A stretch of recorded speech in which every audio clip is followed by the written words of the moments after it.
بسم اللہ الرحمن الرحیم۔ السلام علیکم ناظرین، آپ دیکھ رہے ہیں انوکھا انداز۔ میں آپ کا ہوسٹ جمال صدیقی۔ آج ہم بات کرنے جا رہے ہیں ایران کے جوہری پروگرام کے حوالے سے، اور ساتھ ساتھ بہت سی لیٹسٹ اپڈیٹس ہیں جن کے حوالے سے ہم آج بات کریں گے۔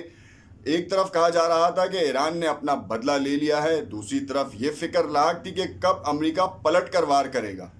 قاسم سلیمانی اور محسن فخری زاد کے بدلہ لینے کا بیان کس نے دیا؟ آخر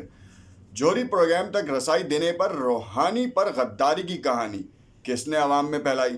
آخر یہ کیا کہانی ہے جس سے پوری دنیا یہ سوچ میں پڑ گئی کہ دہشت گردوں کو سپورٹ کرنے میں ایران کا ہاتھ؟ کس ملک نے 4800 کلومیٹر کی رینج کے میزائل ٹیسٹ کیا اور کہا یہ جا رہا ہے کہ ان میزائلوں کی رینج میں کسی ملک کا ایٹمی ری ایکٹر بھی آ رہا ہے؟ اس حوالے سے تمام معلومات ہم آپ کی اس ویڈیو میں ہم آپ کے لیے پیش کریں گے۔ اگر آپ نے اب تک ہمارا یوٹیوب چینل سبسکرائب نہیں کیا تو اسے سبسکرائب کر لیں تاکہ آپ کو لیٹسٹ ویڈیوز ملتی رہیں۔ سب سے پہلے آپ کو ہم بتائیں کہ روحانی پہ غداری کی کہانی کی ہم نے ویڈیو بھی نشر کی تھی، جس کا مقصد صرف یہ تھا کہ عالمی میڈیا اس بات کو پھیلاوا دے رہا ہے، بڑھاوا دے رہا ہے کہ روحانی اور سپریم لیڈر کے مابین بہت بڑی چپکلش ہو چکی ہے، اور جس کے بعد عوام میں یہ تاثر دیا جا رہا ہے کہ سپریم لیڈر ایک اپنا اسٹانس الگ رکھ رہے ہیں اور ایرانی صدر حسن روحانی کا اپنا اسٹانس ہے، اور ان کے ساتھ پریشر گروپس ہیں جو کہ یہ کہنے پہ مجبور ہیں کہ امریکہ کو اپنے ایٹمی پروگرام تک کی رسائی دی جانی چاہیے، اور یہ لازمی ہے تاکہ وہ ہم پر سے سینکشنز ہٹا سکے۔ حالانکہ سپریم لیڈر نے متعدد بار اس بات کو دہرا بھی چکے ہیں کہ ہم یو ایس کو سینکشنز کے حوالے سے پہلے بھی بتا چکے ہیں کہ جب ہم اس وقت تک رسائی نہیں دیں گے اپنے جوہری پروگرام کی جب تک کہ وہ ہمارے اوپر سے پابندیاں نہیں ہٹاتا، اور اس لیول تک کی تو پابندیاں لگائی ہوئی ہیں کہ وہ اپنے امپورٹ ایکسپورٹس کے اوپر بھی جو ہے وہ پابندی ہے، کوئی ملک ان سے تجارت کرنے کے لیے تیار نہیں ہے، ان کا اپنا آئل جو ہے وہ مارکیٹ میں نہیں جا سکتا۔ خیر، روحانی اور سپریم لیڈر کے مابین اس بات کو ہوا دی گئی، حالانکہ روحانی نے صرف ایک اسٹیٹمنٹ دیا تھا ایز اے گورنمنٹ آفیشل۔ آج کی مجلس شورا میں یہ بات بھی طے ہو چکی ہے، 88 رکنی مجلس شورا میں اس بات کا اعلان کیا گیا کہ ایسی کوئی بات نہیں، یہ بات کہ ہمارے درمیان کسی طور کے اوپر کوئی چپکلش ہے، اس بات کی نفی کر دی گئی ہے، اور یہ کہا گیا ہے کہ یہ عالمی سازش ہے جو کہ یہ بتانا چاہ رہا ہے کہ ایران کے اندر چپکلش چل رہی ہے اور ریلیجیس فیکٹر بڑا انوالو ہو رہا ہے۔ حالانکہ ایسا نہیں ہے، سپریم لیڈر کی جو بات ہوتی ہے، چاہے روحانی ہو یا کوئی اور اپوزیشن لیڈر ہو، ان کا سب کو وہ بات ماننی پڑتی ہے، اس کے اوپر سوال نہیں اٹھا سکتے۔ خیر، یہ بات یہاں پر کلیئر ہو چکی۔ اس کے بعد یہ کہا جا رہا تھا کہ قاسم سلیمانی اور محسن فخری زاد کا جو ہے بدلہ لے لیا گیا، اور 3 اٹیک کیے گئے عراق میں، یو ایس کہہ لیں کہ آپ یو ایس کے ہیڈ کوارٹرز کے اوپر، کونسلیٹ کے اوپر، اور تو اور ان کے فوجی چھاونیوں کے اوپر۔ اب اس بات کی جو صداقت ہے وہ کہیں سے نہیں مل پا رہی۔ لوگوں کا کہنا یہ ہے کہ ایران کے جو گروپس ہیں، ملیٹنٹ گروپس ہیں، جو کہ عالمی میڈیا اس بات کو کہہ رہا ہے، عرب نیوز، الجزیرہ نے اس بات کو ہائی لائٹ کیا ہے، ساتھ ساتھ نیو یارک ٹائمز نے آپ کو اس بارے میں بتایا ہے کہ ایران کے ملیٹنٹ ونگز جو ہیں انہوں نے یہ کارروائیاں عراق میں کی ہیں اور یو ایس کے آفیشلز کو ٹارگٹ کیا ہے۔ ایک میں کانٹریکٹر جہاں باغ ہو گیا۔ اب آپ دیکھیں کہ 15 میزائلز فائر کیے گئے، مگر آپ یہ دیکھیں کہ کیجویلٹیز کتنی ہوئی، نقصان کتنا ہوا۔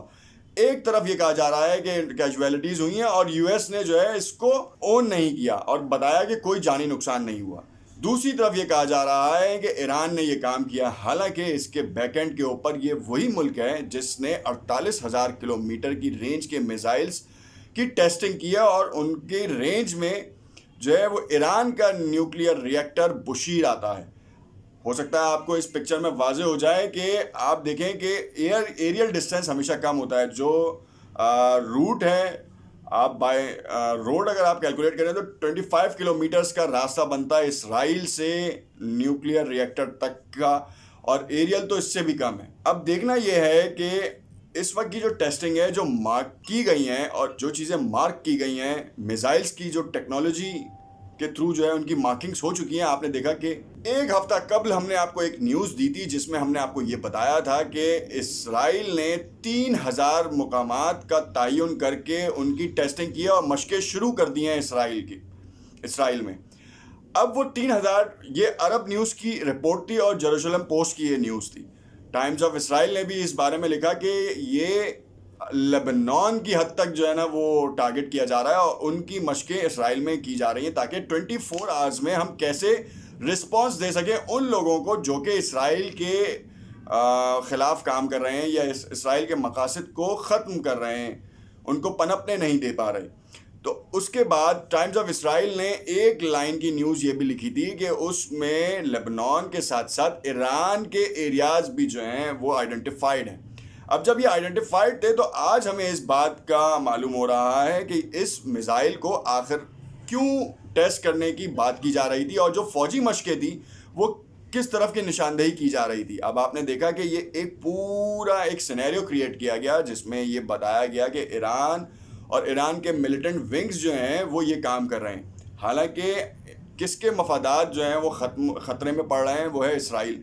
امریکہ کی طرف سے اس طرح کے بیانات آنے کی توقع کی جا رہی تھی کہ اب وہ پلٹ کر ایران پہ وار کرے گا کیونکہ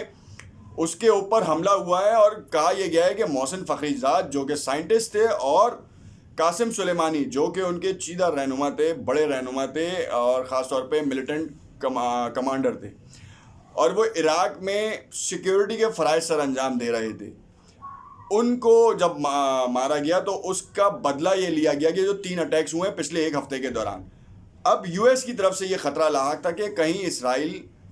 یو ایس جو ہے وہ ایران کے اوپر اٹیک نہ کر دے اور ان کے نیوکلیئر ریئیکٹرز کے اوپر اٹیک نہ کرے, جس کی ڈیل کے حوالے سے ایران کے سخت موقف سامنے آئے جب حسن روحانی نے ایک اعلان کیا کہ ہم رسائی دیں گے 3 مہینے تک کا جو ٹرائل پیریڈ ہے, انویسٹیگیشن ہے, ڈیپ انالیسز آپ کر سکتے ہیں. اس کے بعد سپریم لیڈر نے اس بیان کو منع کر دیا اور اس بیان کو جب منع کیا گیا تو عالمی میڈیا نے اس کو اس تناظر میں لیا کہ کہا یہ گیا کہ ایران کے اندر جو ہے وہ سپریم لیڈر میں اور ایرانی صدر کے اندر تضاد ہے, دونوں میں لڑائی ہے یا پھر جو ہے دونوں کی سوچ مختلف ہے. ایک ایران کو اوپر اٹھانا چاہتا ہے, دوسرا ایران کو گرانا چاہتا ہے. یہ والا تاثر دے کر ایران کی عوام میں کھلبلی مچانے کی کوشش کی گئی جو کہ بر وقت مجلس شورا کے بیان کے بعد اس پہ قابو پایا گیا اور اس کی تفصیل جاری کی گئی کہ یہ ایسا کچھ بھی نہیں ہے, یہ صرف اور صرف ان لوگوں کی طرف سے یہ بات پھیلائی گئی, منفی پروپیگنڈا پھیلایا گیا جو چاہتے ہی نہیں کہ ایران کے اندر امن کا جو کام ہو رہا ہے یا امن پروسیس ہے اس کو ختم کیا جا سکے. اور دوسری طرف بائیڈن کے ساتھ جو معاہدہ ہونا جا رہا ہے, بائیڈن بہت نیچے آتے جا رہے ہیں اپنے جوہری ڈیل کو لے کے جو ایران کے ساتھ ہو رہی ہے اور اس میں بہت ساری نرمیاں کرتے جا رہے ہیں وقت کے ساتھ ساتھ. تو اب دیکھنا یہ ہے کہ اب بائیڈن کو کیا یہ چال سمجھ میں آ رہی ہے یا بائیڈن بھی اس چال کا حصہ ہے. اس وقت بڑا کلیئر اسٹانس ہے کون ان معاملات کو روکنے کے لیے اپنے ترپ کے پتے نکال رہا ہے.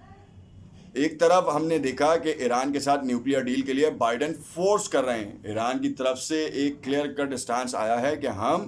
سینکشنز کے ہٹنے کے بعد بات کریں گے, ایران کے ساتھ نرمی کا معاملہ پیش کریں گے, مگر کچھ وقت درکار ہے. ہمیں دیکھتے رہیے گا اس معاملے کی اگلی سیریز میں جس میں ہم آپ کو اور کلیئر کٹ اور واضح طور پہ بتائیں گے کہ آخر ایران, بائیڈن اور اسرائیل کے نتن یاہو کے درمیان کیا معاملات پیش آتے ہیں. شکریہ.